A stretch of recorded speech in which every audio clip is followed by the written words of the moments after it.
The smell of mesquite still clung to the air when the letter landed on the grill with a dull slap. Grease hissed as the paper curled at the edges, the fine amounts circled in thick red ink. Children's laughter dimmed. The half-melted cake on the picnic table looked suddenly out of place. Neighbors slowed in the street, glancing from the clipboard in Karen's hand to the homeowner's tightening jaw. Karen's short white hair caught the afternoon light, her posture crisp and unmoving. The citation she held might as well have been a public sentence. The tongs in the homeowner's grip reflected the sun in a sharp glint as he set them down with controlled precision. A vow formed in the space between heartbeats. This wasn't going to end with an apology and a quiet weekend. The smell of smoke would not be driven out of this neighborhood by a rule. The humiliation was more than a fine.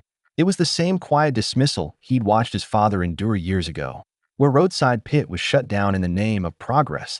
That pit had fed storm crews for free, kept a small town warm during blackouts.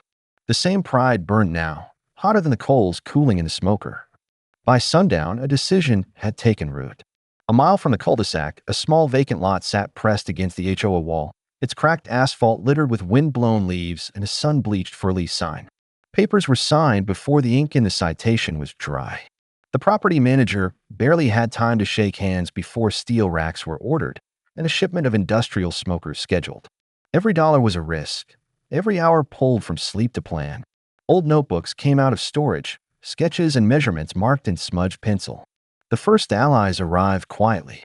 A retired health inspector with eyes like he could still read a temperature gauge from 20 paces offered advice and connections. A neighbor who worked in logistics knew where to find parts no store could stock on short notice. The plan was simple: build something that could not be ignored and do it in plain view. In the last orange stretch of daylight, the first smoker arrived. Wrapped in heavy tarp, it was wheeled into place at the edge of the lot where the breeze could carry its scent straight over the HOA walls. It was not the opening of a restaurant. Not yet. It was a message. That night, sparks from a welding torch cut sharp blue arcs into the dark as steel tables took shape. Sleepless eyes watched for Karen's golf cart, knowing it would come. On the first test day, the lid lifted on a slow-cooked brisket, steam curling into the air. The aroma drifted exactly as planned. Over fences, across sidewalks, into open kitchen windows. The smoke was clean, the kind you could see through, the kind that whispered rather than shouted. It settled in the air like a challenge. Karen arrived before the clock hit 5. The golf cart stopped at the curb, amber beacon turning in lazy circles. Clipboard under her arm, she stepped to the edge of the lot, her eyes tracing the plume rising behind the HO wall. The homeowner kept one hand on the probe thermometer, the other steady on the smoker lid. Across the street, phones lifted to record. A low murmur passed through the onlookers. Sirens flashed at the far end of the cul-de-sac, not fast enough to be urgent, but loud enough to make the point. The test smoke was working. The scent lingered. The message had been sent. The sun rose over the lot like it had been waiting for this day. A thin fog of early smoke curled from the vents, mixing with the gold light that touched every table, every tray. The sign above the takeout window was simple, hand-painted, no frills. By 6, the first nurse in scrubs had stepped up, night shift eyes half closed but warming at the smell of brisket. Behind her, a pair of construction workers in dusty boots laughed quietly as they pointed at the ribs, glistening under their lacquer.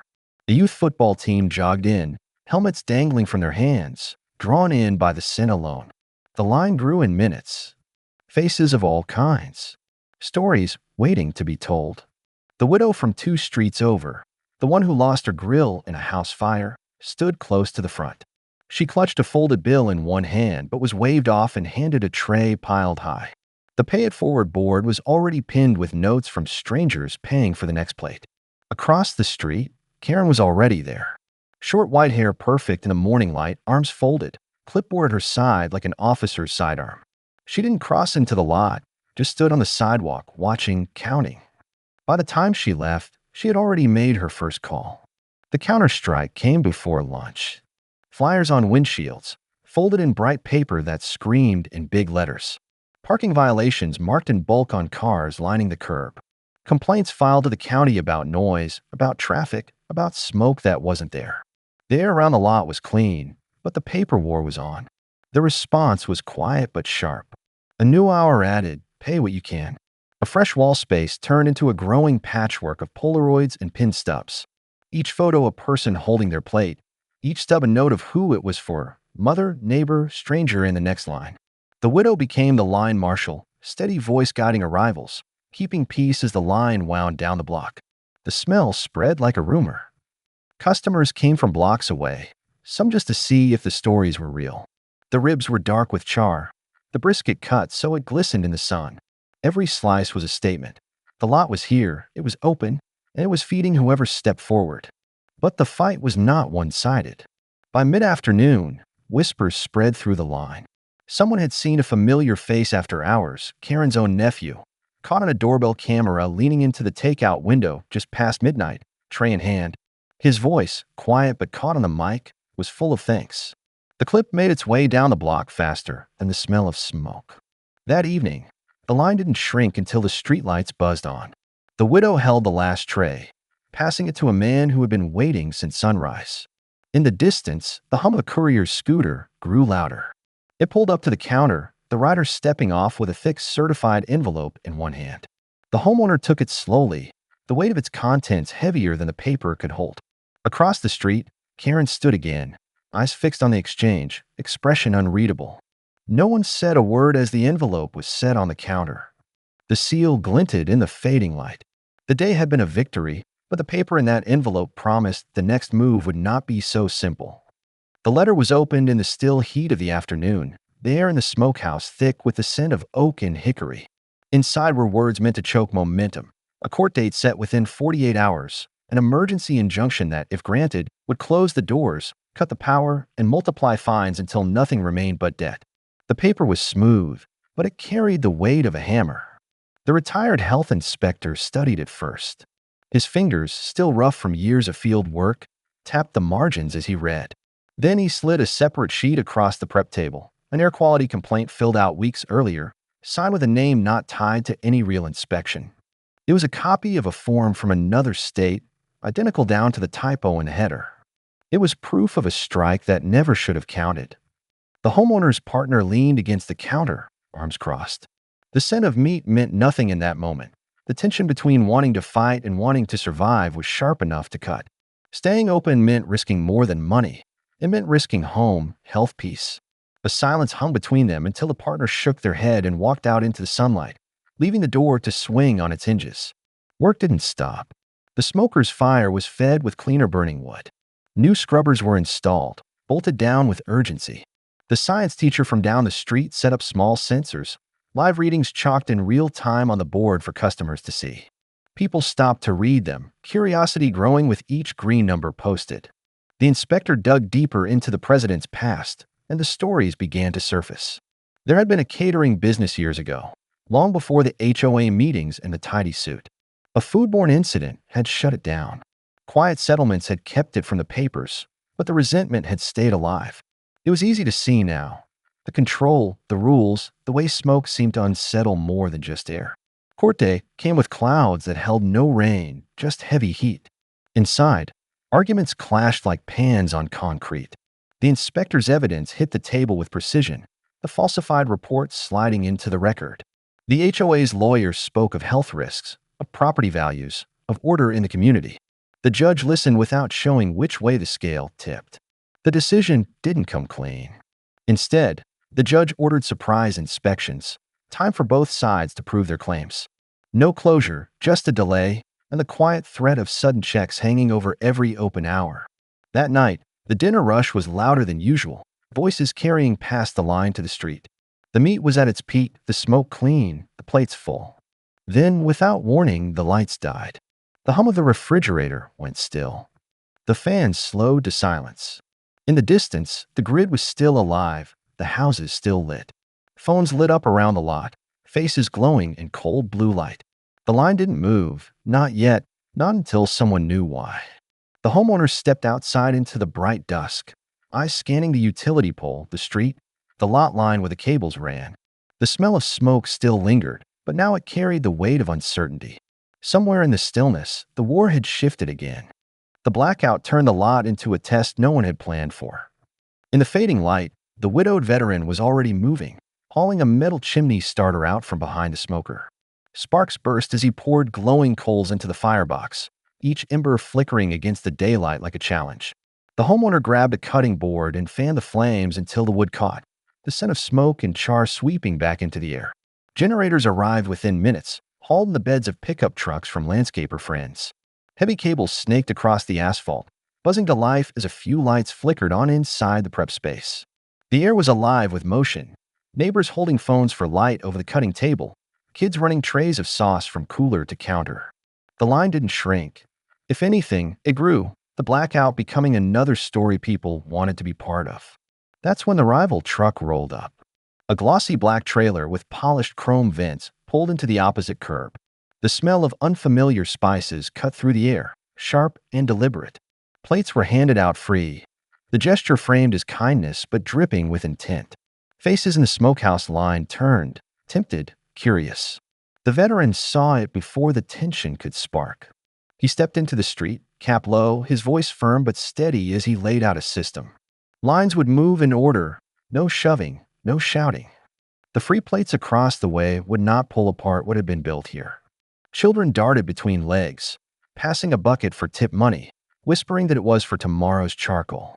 The homeowner, sweat running down his temples, moved the pay-it-forward board into the center of the lot. Under the faint hum of the generators, people stepped forward to add their names, their reasons, their donations. It wasn't just about feeding, it was about belonging, and no power outage could touch that.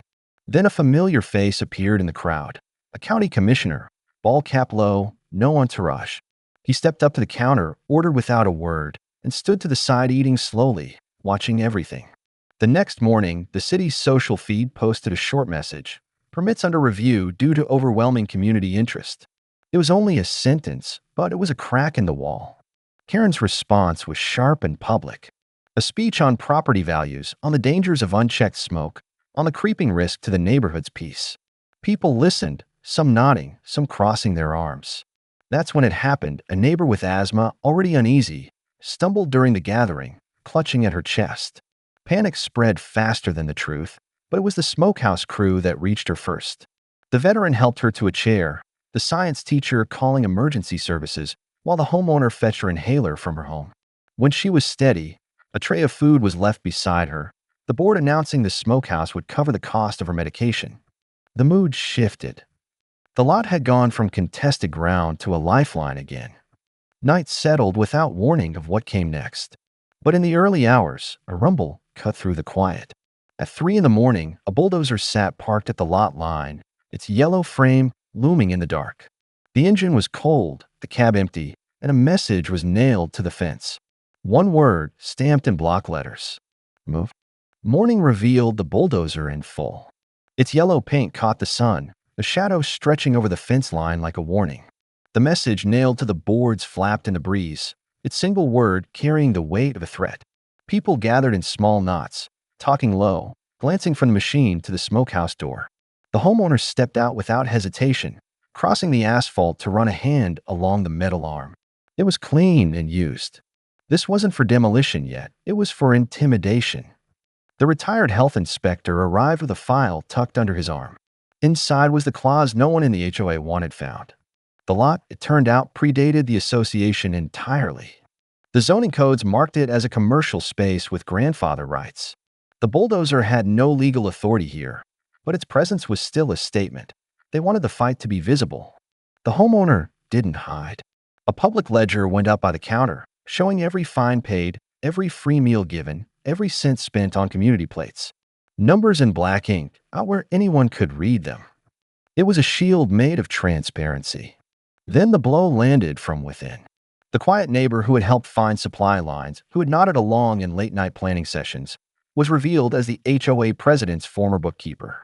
She had been passing updates to both sides, feeding the president details in hopes of forcing a settlement. The betrayal was heavy, the kind that couldn't be patched in a day. The offer that followed was simple. Close the doors in exchange for clearing all fines, plus a quiet guarantee to leave the home alone. The homeowner didn't even let the words settle before refusing. Instead, he announced a dawn cook for the youth football team, inviting the entire street. The smell of oak smoke filled the air before sunrise, news crews and neighbors arriving together. Plates were handed out in the open, kids eating with sauce on their sleeves as cameras rolled. By midday, the story had left the street entirely. A national food channel aired a segment on Community Against Control, showing footage of the widow guiding the line, the veteran managing the crowd, and the pay-it-forward wall thick with photos.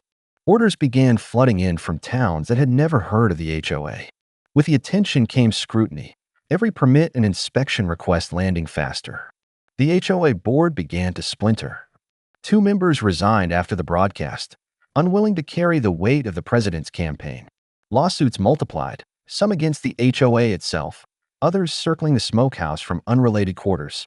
Tensions cracked wide open one evening when the veteran came out to find the tires on his truck slashed, the edges clean as a knife's work. Through it all, the line didn't break. People kept coming, kept eating, kept pinning names on the board. The fight was no longer just about a barbecue fine. It was about a place that had grown roots. Then, late on a Friday, the call came from the courthouse. An emergency session was set for Saturday morning. The Smokehouse had until nightfall to prove it was a public good, something worth protecting, or the ruling would close it before the sun set again. Saturday morning broke with a kind of light that felt heavier than it should. By the time the courthouse doors opened, the steps were already crowded. Nurses still in their scrubs, teachers clutching papers, night shift workers rubbing their eyes but standing firm. They had come to speak, and they weren't here for spectacle. They were here to keep the doors of the Smokehouse open. Inside, the air carried a tension that clung to every bench. The homeowners stood at the front table, flanked by the retired health inspector and the science teacher. Their evidence wasn't just paper. It was life measured in meals and in numbers. Charts showed carbon readings from the scrubbers, maps of how traffic had been guided to avoid blocking residents, a running total of donations and meals given without charge. Each point was backed by a face in the crowd, ready to stand and speak. Testimony began with a nurse who told of shifts where the Smokehouse fed her team when no other place was open. A teacher followed, describing how their students learned from the live air quality readings posted each day. Then came the widow, voice steady, explaining how the line outside had given her a reason to step out of her empty house again. Every story was another weight placed on the scale. When it was the HOA's turn, Karen took the stand. Short white hair neat as always, she spoke of property values, of the promise of quiet, of the need for rules.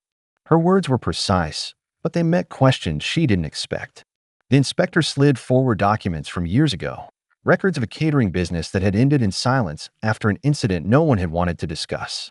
The room felt smaller as details came out, settlements, resentment, and a pattern of trying to control what couldn't be undone. Then came the most unexpected turn. The homeowner's partner walked in from the back of the room, crossing the floor without hesitation. They admitted to leaving out of fear, to wanting the fight to end before it took everything. But they had returned because losing something worth keeping was worse than risking the loss in the first place. Without asking, they began plating 2 trays from a covered cooler they had carried in, one for the supporters in the room and one for the opposing counsel. It was an act that shifted the air, if only slightly. The judge listened to every word, flipping through papers, asking few questions. Then he rose from the bench and walked outside. For 15 minutes, he moved through the crowd on the steps, speaking to people, asking what the place meant to them. When he returned, the courtroom fell silent. His ruling was narrow but decisive. The Smokehouse could remain open around the clock, but under a covenant requiring it to serve the community directly and be audited monthly. All fines to date were voided. The HOA was ordered to work with, not against, the operation. The gavel fell, and the room broke into a wave of relief. The celebration that followed was loud but brief. In the quiet after, a single envelope slid under the Smokehouse door. Inside was an offer from a real estate developer, enough money to clear every debt and more.